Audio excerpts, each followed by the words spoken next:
Oh my God. The city room of the Well, New you York can't- Post nothing- around our time. It actually doesn't do it justice because this makes it look well. This makes it look almost romantic, but it was so dirty. Yeah. It And was in the so summertime. dirty, and it had no air conditioning, of course. Yeah. And I wrote about this. When you came into the newsroom, there was a door with that glass on it with the wire Yeah. through it, and someone had written in the dust on the door the word filthy, and spelled it Philthy. And after a few years, I actually became, this was one of the things that, I mean, I was deranged, I'm sure, but I was active in the union, and I was put on the Plant and Safety Committee. And I really felt it was inexcusable for the place to be as disgusting as it was.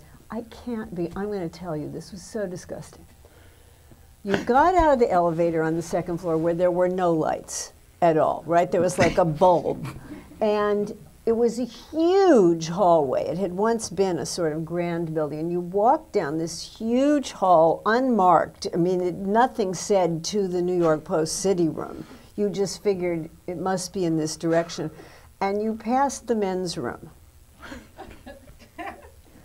And the men's room door was open and hadn't been cleaned in hundreds of years, yes. And you literally had to hold your breath to walk down the hall to get to the city room. But using it. Oh, well, that's, I don't even want to think about that. And then you walk through the door that said filthy. And when I finally got them to clean that room, it was on the glass forever. It had been on there so long that when they cleaned the dust off, you could still see the word filthy. It was amazing. And Norah actually, you made an actual inspection of the men's room at one point. I may have. And they had planks on the floor that you had to tiptoe over to look and examine the carnage inside the place. It was, it was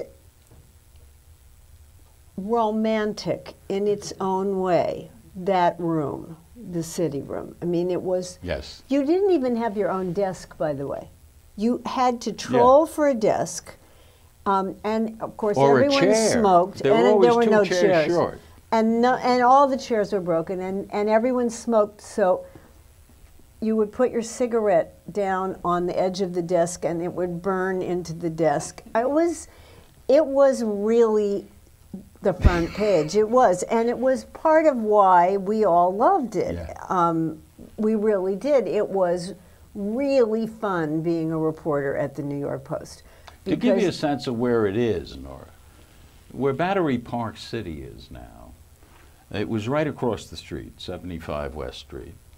There was no Battery Park City. It was the United Fruit Company Piers. Mm-hmm. And in the summertime, the windows were all open because, as Norah says, Dorothy Schiff would never pay for air conditioning for the working stiffs in her newspaper.